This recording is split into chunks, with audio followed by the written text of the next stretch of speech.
예, 우리가 저번 시간에 파일을 제어하는 방법에 대해서 배웠죠. 이번 시간에는 디렉토리를 제어하는 방법에 대해서 알아보겠습니다. 자, 파일이 기본적으로 이 시스템에서 데이터를 저장하는 단위라고 한다면 이 디렉토리는 그 데이터가 저장되어 있는 파일을 좀 더 쉽게 관리할 수 있도록 관련되어 있는 파일들을 그룹핑해주는 그런 역할을 하는 일종의 방이라고 할 수가 있겠죠. 바로 그 디렉토리를 이 PHP를 이용해서 제어하는 방법을 알아보는 것이 이번 수업의 목표입니다. 자, 우선 첫 번째로 여러분이 PHP 애플리케이션을 동작시키게 되면 그 애플리케이션이 위치하고 있는 그 경로가 그 애플리케이션이 동작되는 애플리케이션에서 어떤 파일과 관련되어 있는 여러가지 명령을 내리게 되면 바로 그 애플리케이션이 동작하고 있는 디렉토리를 기준으로 해서 이 명령이 이루어집니다. 예를 들면 파일을 생성한다든지 어떤 파일을 읽는다든지. 자, 그런 경우에 따라서는 현재 어떤 디렉토리에 이 애플리케이션이 위치하고 있는가를 알고 싶을 수도 있고요. 그리고 그 애플리케이션이 명령을 내렸을 때 그 명령이 영향을 미치는 경로를 변경하고 싶은 경우도 있을 수가 있습니다. 자, 그때 사용하는 함수가 getCWD와 chdir이라고 하는 요 두 가지입니다. 요걸 사용하는 방법을 좀 살펴보죠. 자, 여기 코드가 있는데요. 자, 첫 번째로 자, getCWD라고 하는 요 함수는 요렇게 생겼고요. 이 함수는 인자를 특별히 받지 않는데요. 요 함수를 여러분이 실행을 시키면 요 함수는 현재 요 PHP 애플리케이션, 즉 여기에 있는 요 1.php라고 하는 요 PHP 애플리케이션이 이 동작하고 있는 현재 디렉토리를 알려줄 겁니다. 그 다음에 cwdir이라고 하는 요 함수에, 내장 함수에 여러분이 이렇게 어떤 경로를 주게 되면 그 경로로, 그 주어진 경로로 현재 디렉토리, 현재 경로가 바뀌게 됩니다. 그러면 그 상태에서 어떠한 이 파일을 핸들링하는 명령을 내리게 되면 그 디렉토리를 대상으로 명령이 이루어질 거라는 거죠. 그렇게 해서 여기 있는 changedir을 이용해서 이 현재 디렉토리, 여기 있는 요 기호는 자, 점이 두 개 붙어 있죠? 점이 두 개 붙어 있다는 것은 현재 머물고 있는 현재 디렉토리의 부모 디렉토리로 이동한다 라는 뜻이죠. 부모 디렉토리를 의미하는 기호인 거죠. 자, 그렇게 해서 현재 디렉토리에서 부모 디렉토리로 갔다가 현재 자신이 어디에 있는지 다시 확인하기 위해서 getCWD를 했을 때 이 디렉토리의 어떤 경로가 바뀐 것을 확인하면 되는 거죠. 자, 이거 한번 실행을 시켜 볼게요. 자, 여기 있는 1.php를 실행을 시키면 자, 보시는 것처럼 이런 경로가 나옵니다. 저는 현재 윈도우를 쓰고 있기 때문에 이런 식의 경로가 나오는 거고요. 여러분이 쓰고 있는 운영체제에 따라서 여러분이 PHP 애플리케이션을 설치한 디렉토리에 따라서 경로는 달라질 수 있다는 거 굳이 설명드리지 않아도 아시겠지만 말씀드려봅니다. 자, 그렇게 해서 현재 처음 실행했을 때의 이 결과 처음 실행했을 때의 결과는 요거고 요 결과는 바로 첫 번째 나온 getCWD라고 하는 요것과 요것에 대한 결과인 거죠. 그쵸? 그래서 현재 제가 요걸 실행한 요 경로가 이렇게 나오는 건데요. 자, 이 상태에서 여기 한 줄씩 이렇게 실행이 되잖아요. 왜? 소프트웨어는. 자, 그러면 여기 있는 요것이 실행이 됐을 때 현재 머물고 있는 디렉토리의 부모 디렉토리로 이동하면서 경로가 어떻게 바뀌었나요? 보시는 것처럼 이렇게 바뀌었습니다. 그쵸? 그러면 어디가 정확하게 다른가요? 자, 여기에 있는 디렉토리라고 하는 이 부분이 여기에는 없습니다. 여기에는 없죠. 그 얘기는 현재 여기에 머물고 있다가 이 명령이 실행이 되면서 그 부모 디렉토리로 이동했다는 뜻입니다. 자, 그래서 여기 있는 요것은 여기 있는 요 명령을 실행한 요 내장 함수를 실행한 결과가 바로 이거라는 것이죠. 아시겠죠? 자, 그 다음에 살펴볼 것은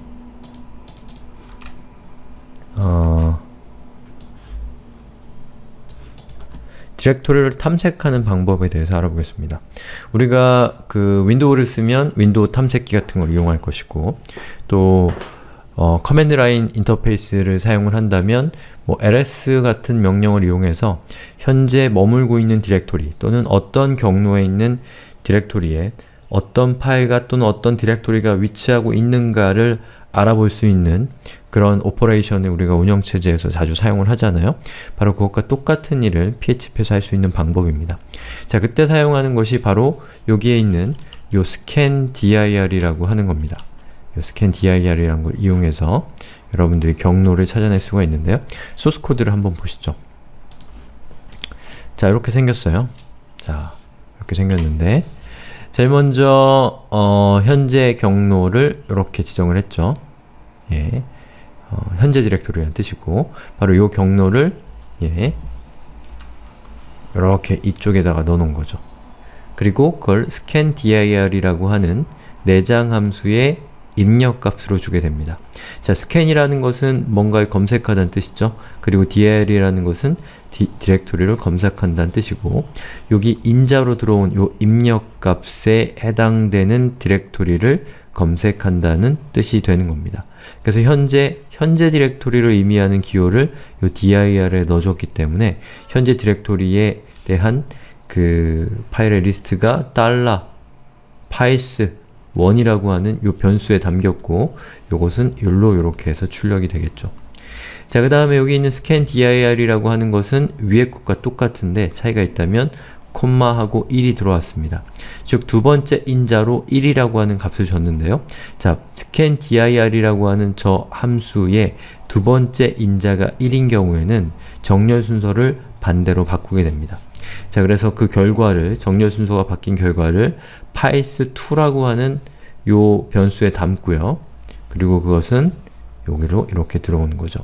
처음 출력되는 것은 여기 있는 요 콤마 1이 없었을 때, 자, 두 번째 출력되는 것은 콤마 1이 있었을 때, 즉 두 번째 인자가 있느냐 없느냐에 따라서 어떤 차이점을 만들어내느냐 라고 하는 것을 보려고 하는 것이 이번 예제의 목표라고 할 수가 있겠습니다.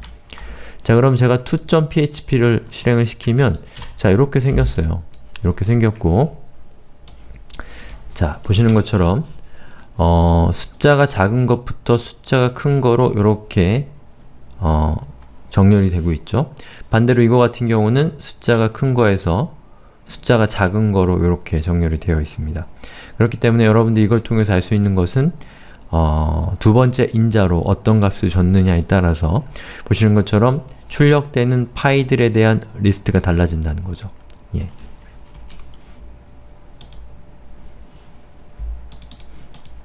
자, 그 다음에는 디렉토리를 우리가 탐색하는 방법, 디렉토리를 여러 가지 제어하는 방법을 알아봤으니까 이번에 살펴볼 것은 디렉토리를 추가하는 방법에 대해서 알아볼 겁니다.